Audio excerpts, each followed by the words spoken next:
وہ کون سی چیزیں تھیں؟ تورات کے جاننے والے یہ کہتے ہیں کہ پورے تورات کو پڑھنے کے بعد وہ 10 کمانڈمنٹس، وہ 10 احکام جو تھے، وہ نچوڑ تھے پورے تورات کا۔ قرآن میں بھی تذکرہ ہے کہ جناب موسیٰ کو پروردگار نے ایک میقات کے لیے کوہ طور پہ بلایا، 30 دنوں کا وعدہ تھا پروردگار سے۔ جناب موسیٰ نے روزہ رکھا کہ ہم تمہیں توریت کی تختیاں عطا کریں گے، وہ کیوننٹ، وہ عہد نامہ۔ اور اس کے بعد وہ روایتیں آپ جانتے رہتے ہیں کہ پروردگار، تذکرہ سنتے رہتے ہیں کہ پروردگار نے 10 دنوں کا ایکسٹینڈ کر دیا، 10 دنوں کا ایکسٹینشن ہوا، اور 40 دن میں جناب موسیٰ کو وہ تورات کی تختیاں ملیں۔ اب روایتیں یہ بیان کرتی ہیں کہ جب جناب موسیٰ کوہ طور سے ان تختیوں کو لے کے آ رہے تھے تو کچھ رائٹرز، کچھ تھنکرز، کچھ دانشور یہ کہتے ہیں کہ چونکہ جب وہ کوہ طور سے زمین پر آئے اور انہوں نے بنی اسرائیل کو بت پرستی، گوشالہ پرستی کرتے ہوئے دیکھا تو جناب موسیٰ کو جلال آ گیا، اور اسی وقت اس مجادلے میں، اس بحث بازی میں جو جناب ہارون اور موسیٰ کے درمیان ہوئی اور امت کے درمیان ہوئی، وہ 10 کمانڈمنٹس اسی وقت پیرش ہو گئے، ختم ہو گئے، ٹوٹ گئے، بکھر گئے۔ لیکن کچھ یہ کہتے ہیں کہ اس کے کچھ تختیاں محفوظ تھیں، اور وہ آج بھی اسرائیل کے میوزیم میں کہیں نظر آ جاتی ہیں، کہیں یمن میں کہیں نظر آ جاتی ہیں، جو متفرق ہو گئیں، بکھر گئیں۔ لیکن وہ بہت سے احکام، جیسا کہ میں نے کل تذکرہ کیا تھا کہ قرآن وہ جامع اور مانع کتاب ہے کہ جس نے ہر عہد کے باقیات کو اپنے دامن میں جگہ دی ہے۔ آج کے 10 کمانڈمنٹس اگر آپ تورات اٹھا کے دیکھیں گے تو متفرق جگہوں پر آپ کو مل جائیں گے، لیکن وہ 10 احکام، ان میں سے تقریباً زیادہ تر احکام منسوخ ہو چکے ہیں، تبدیل ہو چکے ہیں، تحریف ہو چکے ہیں، مگر پھر بھی کچھ چیزیں ہیں کہ جو آج بھی تورات میں موجود ہیں۔ وہ 10 احکام جن کی بنیاد پر، اچھا اس سے یہ بھی ثابت ہوتا ہے، اگر آپ غور کریں ان 10 احکامات پر جو توریت میں پروردگار عالم نے جناب موسیٰ کو عطا کیے تھے، وہ آج تورات میں موجود نہیں ہیں، مگر قرآن میں بالتفصیل پروردگار نے اس کا تذکرہ کیا ہے۔ سورہ بقرہ میں ارشاد ہو رہا ہے وَإِذْ أَخَذْنَا مِيثَاقَ بَنِي اسرائیل، اس دن کو یاد کرو کہ جب ہم نے بنی اسرائیل سے ایک کیوننٹ، ایک عہد لیا تھا، ایک میثاق لیا تھا۔ وہ کون سے عہد تھے، وہ کون سے وعدے تھے، وہ کون سے پرومسز تھے جس کی بنیاد پہ پروردگار عالم نے قوموں کو سربلندی عطا کی تھی؟ یاد رکھیے، اقدار تبدیل نہیں ہوتے ہیں، جو اچھی چیزیں ہوتی ہیں وہ کبھی بدلتی نہیں ہیں، وہ کسی دور میں بھی تبدیل نہیں ہوتی۔ اس کا مطلب یہ ہے، اگر آپ غور سے ان کیوننٹس کو، ان احکامات کو پڑھیں گے تو آپ کو اندازہ ہوگا کہ اسلام بھی کوئی نیا مذہب نہیں ہے۔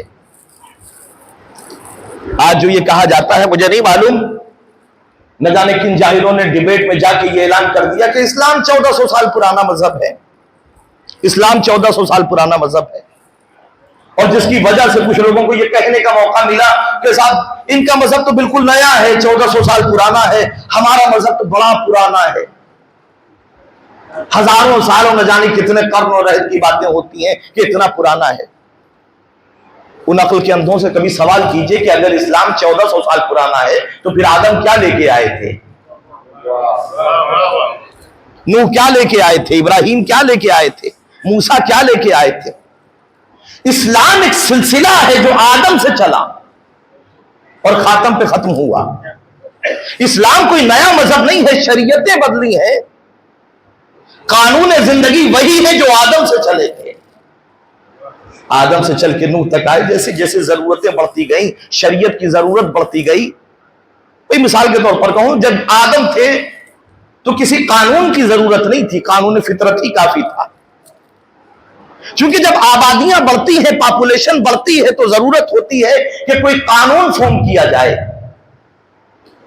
ورنہ اگر 2 آدمی ہوں اور پورے شہر میں 2 کاریں ہوں تو بتائیے ٹریفک رول کی ضرورت کیا ہے؟ علماء نے بڑی اچھی مثال دی، علماء نے اس کی بڑی اچھی مثال دی ہے. وہ یہ کہتے ہیں کہ شریعت ایک لباس کی طرح ہے.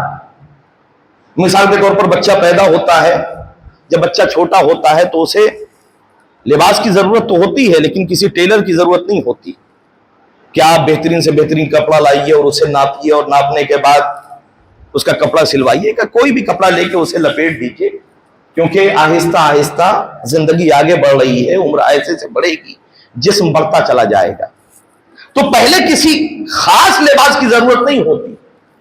اچھا بچہ 2 سال کا ہو گیا، آپ بہترین لباس لے کے آئے، بہترین لباس لے کے آئے بچے کے لیے.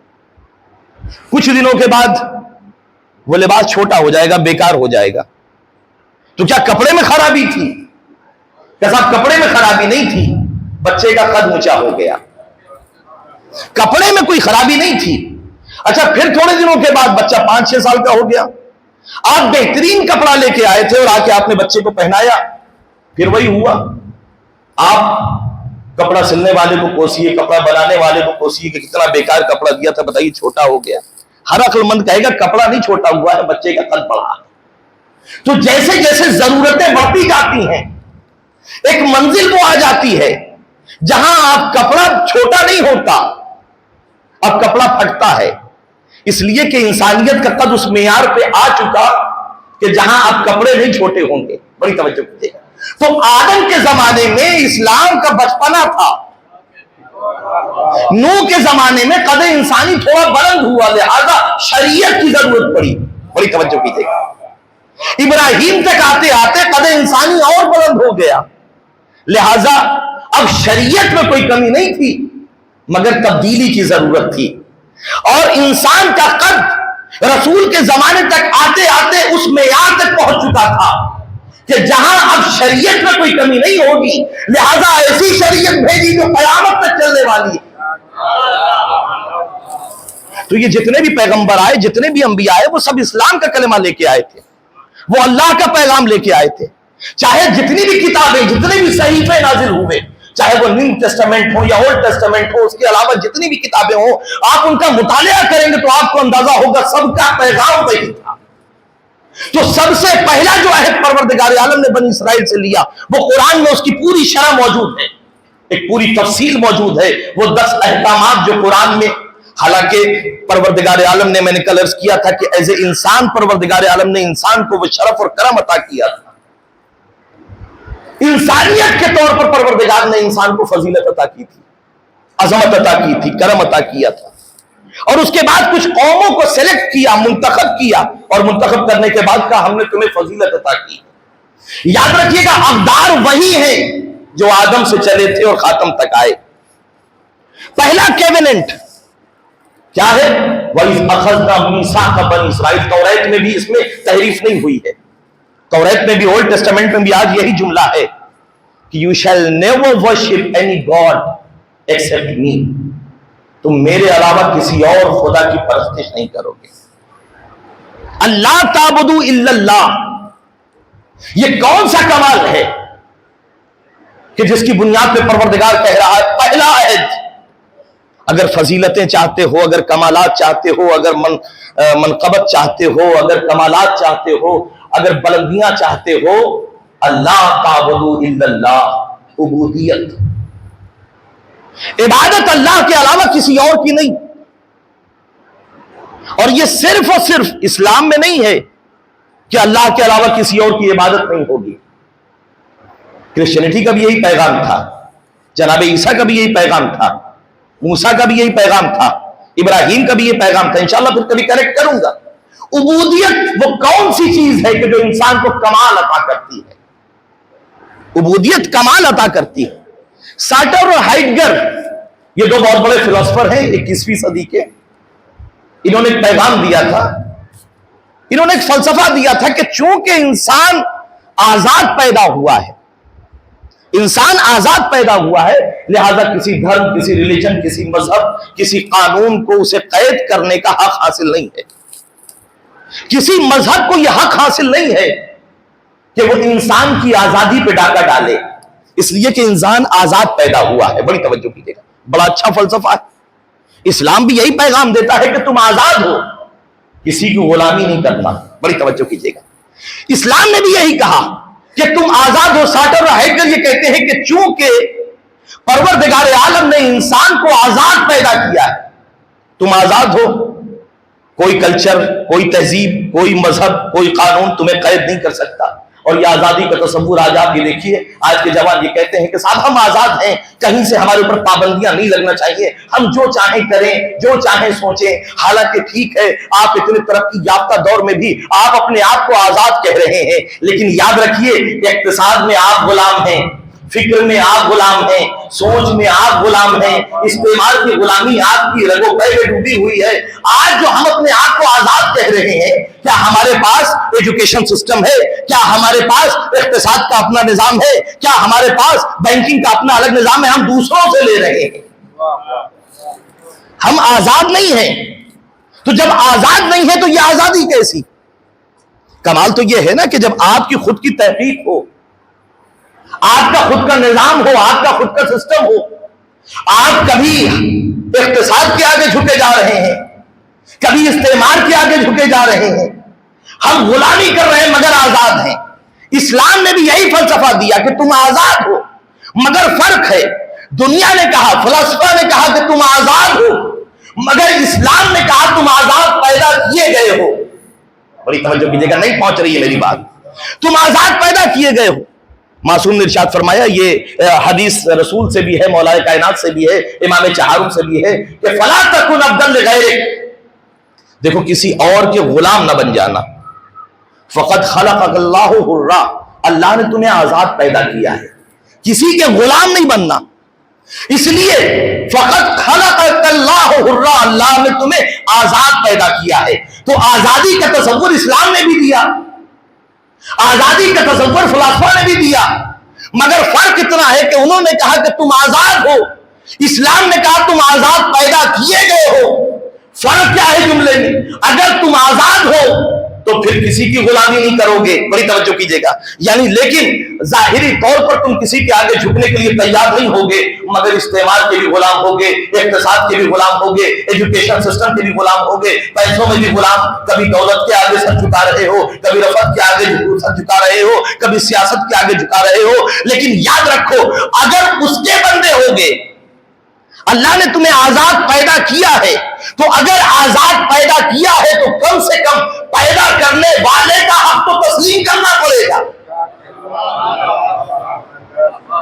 اور یہی وجہ ہے کہ اگر ایک کے آگے جھک جائے, عبودیت کیا ہے؟ ایک کے آگے جھک جانا. بڑی توجہ کیجیے گا, اس خالق حقیقی کے آگے جھک جانا.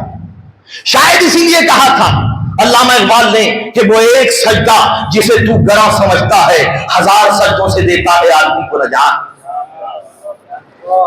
وہ پیشانی جو ایک خالق حقیقی کے آگے جھکتی ہے, عبودیت. ہر مذہب میں یہ تصور تھا. تمہاری پیشانی کو ڈیزائن اس طریقے سے کیا گیا ہے, ہماری فطرت ہی ایسی ہے. یہی وجہ ہے کہ آپ جائیے اور دیکھیے پرانی تہذیبوں کو, پرانے سیولائزیشن کو, پرانی ثقافتوں کو, چاہے وہ دنیا کے ہڑپن سیولائزیشن ہو, موہنجودڑو کا سیولائزیشن ہو, میسوپوٹیمین سیولائزیشن ہو, جتنے بھی سیولائزیشن گزرے ہیں, ہر مذہب میں آپ کو عبادت خانہ ضرور نظر آئے گا. بڑی توجہ کیجیے گا. وہ خدا کو مانتے ہوں یا نہ مانتے ہوں, لیکن عبادت خانہ, معبد ہر تہذیب, ہر سیولائز سوسائٹی میں نظر آئے گا. دنیا میں جتنی بھی سیولائزیشن ہے, جیسے جیسے کھدائیاں ہوئی ہیں تو وہاں پر پتہ چلا کہ صاحب یہ ان کا عبادت خانہ تھا. وجہ یہ ہے کہ اس پیشانی کو قدرت نے ڈیزائن ایسے کیا ہے کہ جب تک یہ جھکے گی نہیں, اسے سکون نہیں ملے گا. بڑی توجہ کیجیے گا. جب تک یہ جھکے گی نہیں, اسے سکون نہیں ملے گا. مگر کبھی کبھی کیا ہوتا ہے کہ ڈیمانڈ اوریجنل ہوتی ہے, سپلائی ڈپلیکیٹ ہو جاتی ہے. پیشانی یہ کہہ رہی تھی کہ مجھے جھکنا ہے, اور قدرت نے آپ کو مکرمت عطا کی تھی. لقد کرمنا بنی آدم, ہم نے تجھے مکرمت عطا کی تھی, بزرگی عطا کی تھی. تیری پیشانی کسی اور کے سامنے جھکنا نہیں چاہیے. کرمنا کی کا ترجمہ اگر آپ کریں گے تو بہت سے مطالب اس کے زیر سایہ آتے ہیں. نزاہہ کے معنی میں آتا ہے, شرفہ کے معنی میں آتا ہے, عظمہ کے معنی میں آتا ہے کہ ہم نے انسان کو عظمت عطا کی, ہم نے انسان کو شرف عطا کیا. لیکن کرما کے ایک معنی اور یہ ہے کہ پیشانی کو بلند کرنا، بڑی توجہ کیجیے گا، وہ پیشانی جو کسی کے آگے نہ جھکے خالق حقیقی کے علاوہ. نہیں پہنچ پا رہے میں کہاں لے جانا چاہ رہا ہوں. اسی لیے دوسرے صحابہ کے لیے رضی اللہ کو کہا گیا، لیکن علی کے لیے کہا گیا کرم اللہ وجہہ. وجہ کیا ہے؟ نعرے حیدری، نعرے صلوات،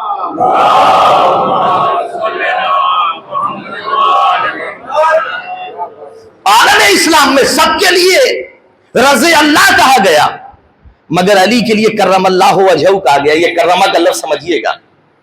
اس لیے وجہ کیا تھی کہ صاحب علی کی پیشانی کبھی کسی بت کے آگے نہیں جھکی. اب سمجھیے گا قدرت نے کہا وَلَقَدْ كَرَّمْنَا بَنِي آدم، اے انسان ہم نے تیری پیشانی کو اپنے لیے بنایا تھا. وَلَقَدْ كَرَّمْنَا بَنِي آدم. تو جب بندہ بن جاتا ہے اللہ تعبدو، اچھا یہ عبدیت، یہ عبودیت، یہ بندگی کتنا عظیم مقام ہے. یہ جتنا بھی کمال پروردگار عالم نے انسان کو عطا کیا ہے نا، یہ کمال انسانی کی معراج کا نام ہے عبدیت. کمال انسانی کی معراج کا نام ہے عبدیت.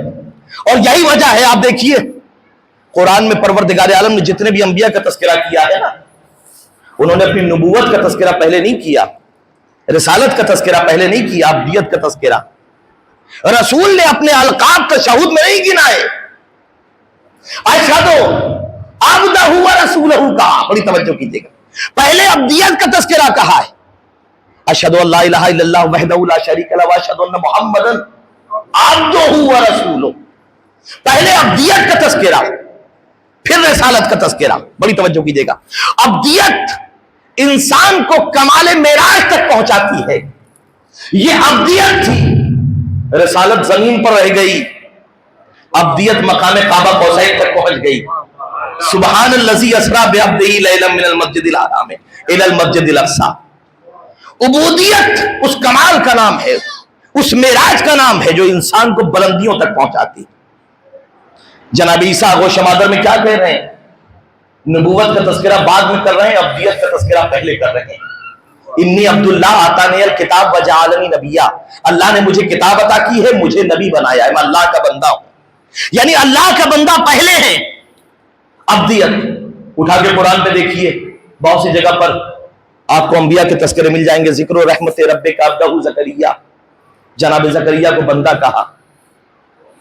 وذکر عبدنا داؤد، ہمارے بندے داؤد کا تذکرہ کرو. بڑی توجہ کیجیے گا. یعنی عبدیت وہ مقام کمال ہے جس کی بنیاد پر نبوتیں ملتی ہیں. عبدیت کا تذکرہ پہلے، نبوتوں کا تذکرہ بعد میں، رسالت کا تذکرہ بعد میں. عبدیت کا کمال سمجھیے. عبدیت کیا ہے؟ عبدیت کیا ہے؟ آج لوگ فضائل عباس کی گفتگو کرتے ہیں تو عصمت عباس پہ چلے جاتے ہیں، ولایت عباس پہ چلے جاتے ہیں. ارے عصمت عباس کا تذکرہ بعد میں کیجیے گا، ولایت عباس کا تذکرہ بعد میں کیجیے گا. پہلے عباس کی عبدیت پہ گفتگو کر لیجیے.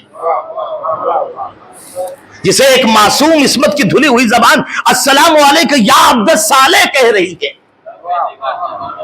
یہ ہے عباس کا عروج، یہ ہے عباس کا کمال. اچھا کمال یہ ہے. عبودیت کیا ہے؟ عبودیت یعنی ٹوٹل سبمیشن. پروردگار جس حال میں تو رکھے. عرب میں تاریخ میں ملتا ہے کہ ایک شخص سے غلام خرید کے لے کے آیا. عبدیت کیا ہے؟ عبدیت کیا ہے؟ ایک شخص غلام خرید کے لے کے آیا. اس نے پوچھا کہ بھائی تمہارا نام کیا ہے؟ اس نے کہا کہ جو آپ رکھتے. کیا کھانا پسند کرتے ہو؟ کہ جو آپ کھلا دیں. کہ کہاں رہو گے؟ کہ جہاں آپ رکھ دیں. اس نے کہا مطلب کیا ہے بھائی؟ تمہارا کچھ نام بھی نہیں ہے، تمہاری کچھ خواہشیں بھی نہیں ہیں. اس نے کہا سرکار بات دراصل یہ ہے کہ میں ہوں عبد، میں ہوں آپ کا غلام. بڑی توجہ کیجیے گا. اور آپ ہیں ہمارے آقا. بندے کا اپنا کوئی ڈیسیژن نہیں ہوتا. Total submission. اب اگر عبودیت کا مطلب یہی ہے تو پروردگار جس عالم میں رکھے اس عالم میں راضی رہنے کا نام عبدیت. ہم اپنے اندر جھانک کے دیکھیں، کیا ہم اس کی مرضی پہ راضی ہیں؟ اگر اس کی مرضی پہ راضی ہو تو پھر شکایتیں نہیں ہونی چاہیے کہ صاحب ہم عبادتیں کرتے ہیں کوئی صلہ نہیں ملتا، ہم نے تو اتنے حج کر لیے، ہم نے تو اتنی زیارتیں کر لی، ہم نے تو اتنی نمازیں پڑھتے ہیں، ہم یہ کرتے ہیں وہ کرتے ہیں، لیکن ہمارا دیکھیں یاد رکھیے ابدیت کا تعلق جزا سے نہیں ہے، نہیں غور کر رہے ہیں آپ، ابدیت کا تعلق جزا سے نہیں ہے۔ دنیا کے دوسرے وہ مذاہب جو انسانیت ساز تھے، جو انسان ساز تھے، جنہیں انسانوں نے بنایا تھا، ان کے ہاں تصور یہی تھا، وہاں تپسیا کا مطلب، وہاں عبادتوں کا مطلب یہ تھا کہ اگر کچھ چاہیے تو عبادت کرو۔ پہنچ نہیں رہے شاید آپ، میں کہاں لے جانا چاہ رہا ہوں۔ وہاں تپسیا آپ نے سنا ہوگا، وہاں ضرورتوں کا نام عبادت تھا، وہاں خواہشوں کا نام عبادت تھا، وہاں تمناؤں کا نام عبادت تھا۔ ان مذاہب میں کہا گیا کہ جب ضرورت ہو تو تپسیا کرو، اور آپ نے سنا ہوگا کہ صاحب فلاں صاحب نے 20 سال تپسیا کی، بھگوان پرکٹ ہوئے اور وردان مل گیا۔ تو تصور اور کانسیپٹ عبادت کا یہ دیا گیا کہ بندگی وہ، اگر تمہیں کچھ چاہیے تو مانگو، عبادت کرو، تپسیا کرو، بھگوان پرکٹ ہوں گے، وردان تمہیں دیں گے۔ یعنی اگر کچھ چاہیے، کچھ مقصد ہے تو عبادت کرو۔ مگر اسلام نے عبادت کا کانسیپٹ بدل کے رکھ دیا، نہیں غور کر رہے ہیں آپ، اسلام نے عبادت کا کانسیپٹ بدل کے رکھ دیا۔ علی نے کہا پروردگار تیری عبادت میں جنت کے شوق میں کرتا ہوں، میں جہنم کے خوف میں کرتا ہوں، وجدتک اہلا للعبادہ، تجھے لائق عبادت سمجھا اس لیے عبادت کرتا ہوں۔ تو عبادتوں اور ابدیت عبودیت کا کانسیپٹ دوسرے مذاہب میں یہ تھا کہ جب کچھ ضرورتیں ہوں تو اس کے پاس جاؤ، ضرورتیں ہوں تو اس سے مانگو۔ لیکن اسلام نے کانسیپٹ بدل کے رکھ دیا، اسلام نے کہا نہ جنت کے شوق میں نہ جہنم کے خوف میں، وجدتک اہلا للعبادہ، ٹوٹل سبمیشن، پروردگار بس جو تیری مرضی ہو، میری اپنی کوئی حیثیت نہیں ہے۔ جابر بن عبداللہ انصاری کا نام آپ نے سنا ہوگا۔ جابر بن عبداللہ انصاری کون ہیں؟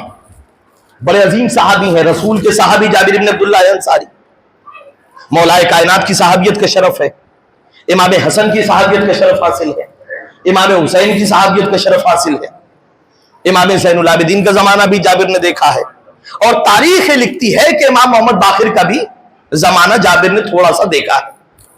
یہی وجہ ہے کہ رسول نے اپنے 5ویں محمد کو جابر کے ذریعے سلام کہلوایا تھا۔ اب آپ سوچئے کہ کتنا بڑا امین ہوگا کہ جسے محمد جیسا امین رسول اپنے سلام کا امین بنائے کہ میرا سلام پہنچا دینا ہمارے 5ویں محمد تک۔ کتنی عظمت ہوگی۔ وہ لوگ جو کسی بزرگ عالم دین کے سامنے 2 سال یا 4 سال زانوے ادب طے کر لیتے ہیں، وہ زندگی بھر فخر کرتے ہیں کہ ارے صاحب میں خمینی صاحب کے شاگردوں میں ہوں، میں کوئی صاحب کے شاگردوں میں ہوں۔ وہ جابر ابن عبداللہ انصاری جس نے رسول کی صحابیت اختیار کی، علی کے زمانے میں بھی تھا، حسن کے زمانے میں بھی تھا، حسین کے زمانے میں بھی تھا، زین العابدین کا بھی دور دیکھا۔ آپ مرتبہ سمجھیے گا جابر کا کیا مرتبہ ہے۔ تاریخ لکھتی ہے کہ ایک دن امام حسین نے پوچھا کہ جابر اب بوڑھے ہو چکے ہیں، جابر ضعیف ہو چکے ہیں، کہ جابر زندگی کو کیسا پایا؟ بڑی توجہ کیجیے گا، جابر زندگی کو کیسا پایا؟ جابر نے تھوڑی دیر توقف کیا اور اس کے بعد سر کو اٹھایا اور کہا کہ مولا بس کیا بتاؤں زندگی کو کیسا پایا۔ بس یوں سمجھ لیجئے کہ ابھی تک جو سمجھا ہے اور جتنا کچھ سیکھا ہے اس سے یہ سمجھ میں آیا کہ غربت بہتر ہے امیری سے۔ یہ جابر کہہ رہے ہیں، بڑی توجہ کیجیے، جابر کہہ رہے ہیں غربت بہتر ہے امیری سے، بیماری بہتر ہے صحت سے، بڑھاپا بہتر ہے جوانی سے، بڑی توجہ، پردیس بہتر ہے وطن سے۔ یہ کون بول رہا ہے؟ یہ جابر بول رہا ہے، جابر ابن عبداللہ انصاری، جس کی عظمت کا اندازہ آپ لگا سکتے ہیں کہ کئی اماموں کی، معصوموں کی تربیت میں پلا ہوا ہے جابر۔ کیا کہہ رہے ہیں؟ اگر کوئی فلاسفر ہوتا، اگر کوئی دانشور ہوتا، وہ کیا کہتا؟ کیا باتیں ہیں جابر کی۔ جابر کہہ رہے ہیں ابھی تک جو سمجھا ہوں وہ یہ ہے کہ غربت بہتر ہے امیری بہتر نہیں ہے، بڑھاپا بہتر ہے جوانی بہتر نہیں ہے۔ بیماری بہتر ہے، صحت بہتر نہیں ہے۔ مولانا کا جابر صحیح فرمایا، یہ تمہارا اپنا انداز ہوگا، بڑی توجہ کیجیے گا، یہ تمہاری سوچ ہوگی۔ یاد رکھیے گا جابر کا جملہ بڑا اچھا تھا، مگر کمال یہ ہے کہ جب تک امام کا جملہ نہ آئے تب تک جابر کا جملہ بہت اچھا لگ رہا۔ مرتبہ جابر نے ہاتھوں کو جوڑا کہ مولا آپ کا کیا سوچنا ہے؟ میں نے تو یہی سمجھا ہے کہ غربت بہتر ہے، امیری بہتر نہیں ہے، بڑھاپا بہتر ہے، جوانی بہتر نہیں ہے، بیماری بہتر ہے، صحت بہتر نہیں ہے۔ امام نے کہا کہ جابر ہماری سوچ الگ ہے، بڑی توجہ، ہماری سوچ الگ ہے۔ جابر نے ہاتھوں کو جوڑا، مولا آپ کیا کہتے ہیں؟ امام نے فرمایا کہ جابر ہمارا ماننا یہ ہے کہ اگر وہ امیری میں رکھے تو امیری میں خوش، غریبی میں رکھے تو غریبی میں خوش، بیماری میں رکھے تو بیماری میں خوش، صحت میں رکھے تو صحت میں خوش، وطن میں رکھے تو وطن میں خوش، حضر میں رکھے تو حضر میں خوش۔ تصور کریں آپ، یہ حسین کا جملہ۔ تو عبودیت نام ہے ٹوٹل سبمیشن کا، پوری طریقے سے سرنڈر کر دینے کا، کہ پروردگار ہمارے اللہ تعبدوا الا اياه، تم کسی اور کی بندگی نہیں کرو گے، الا اياه، الا اللہ، صرف اور صرف اللہ کی بندگی۔ اس لیے کمال کی بات یہ ہے کہ یہ عبودیت انسان کو کمال عطا کرتی ہے، لیکن آج ہم اللہ کی بندگی سے نکل کے دوسروں کی غلامی میں چلے گئے۔ کیا ضرورت نہیں ہے؟ آج آپ یہ دیکھیے، کیا ضرورت نہیں ہے کہ اس طریقے کے ادارے تیار کیے جائیں کہ جہاں پر بالکل، چونکہ دوسرے ادارے غیر محفوظ ہیں ہماری جنریشن کے لیے، ہمارے جوانوں کے لیے، وہاں وہ افکار پھیلائی جا رہے ہیں کہ جن کا اسلام سے کوئی تعلق نہیں ہے۔ تو کیا ضرورت نہیں ہے کہ ہمارے پاس ایسے ادارے ہوں جو خالص اسلام کی اور وہ حقیقی اسلام کی بنیادوں پر استوار؟ اللہ تعبدوا الا اللہ، عبودیت اللہ کے علاوہ کسی اور کی نہیں۔ کمال کی بات ہے، اللہ کی عبودیت، اور پروردگار نے قرآن میں بھی کہا کہ وما خلقت الجن والانس الا لیعبدون، ہم نے جن و انس کے پیدا کرنے کا مقصد یہی بیان کیا، وما خلقت الجن والانس الا لیعبدون، ہم نے جن و انس کو نہیں پیدا کیا مگر یہ کہ وہ ہماری عبادت کریں۔ تو عبادت مقصد تخلیق انسانی تھا، لیکن امام جعفر صادق علیہ السلام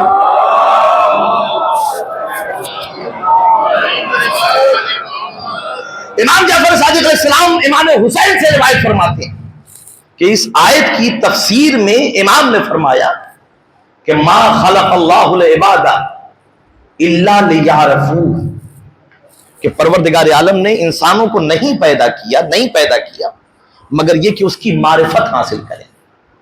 قرآن تو کہہ رہا ہے کہ عبادت کے لیے پیدا کیا، اور مولا کہہ رہے ہیں کہ معرفت کے لیے پیدا کیا۔ بڑی توجہ کیجیے گا، دیکھیں مقصد عبادت ہی ہے، مگر عبادت سے پہلے معرفت ضروری ہے۔ اگر معرفت نہیں ہوگی تو پیشانی کسی کے بھی آگے جھک جائے گی۔ اگر اللہ کی معرفت نہیں ہوگی تو یہ پیشانی کسی کے آگے جھک جائے گی، لیکن جب معرفت ہو جائے گی تو پھر پیشانی کو جھکانے کی ضرورت نہیں پڑے گی، خود بخود پیشانی جھکتی چلی جائے گی۔ اگر معرفت الہی ہو جائے، اللہ کا تعارف ہو جائے، اللہ کی معرفت ہو جائے، اللہ کو پہچان لیا جائے، عبادت بغیر پہچانے نہیں۔ اگر اللہ کی معرفت ہو جائے گی تو پھر سروں کو جھکانے کی ضرورت نہیں ہوتی۔ تاریخ میں واقعہ لکھا ہے، دربار فرعون میں جادوگروں نے اپنے سر کو خود بخود جھکا کے بتا دیا کہ جیسے ہی معرفت ہوتی ہے عبادت خود بخود شروع ہو جاتی ہے۔ جیسے ہی معرفت ہو جاتی ہے، یعنی سب سے پہلے معرفت پہچاننا، اللہ کو جاننا نہیں۔ جاننے کے لیے تو کوئی بھی جان سکتا ہے، سب جانتے ہیں کہ اللہ جو ہے مسلمانوں کا خدا ہے، دنیا میں کون ہے جو اللہ کو نہیں جانتا؟ سب جانتے ہیں، مگر اللہ کو پہچاننا۔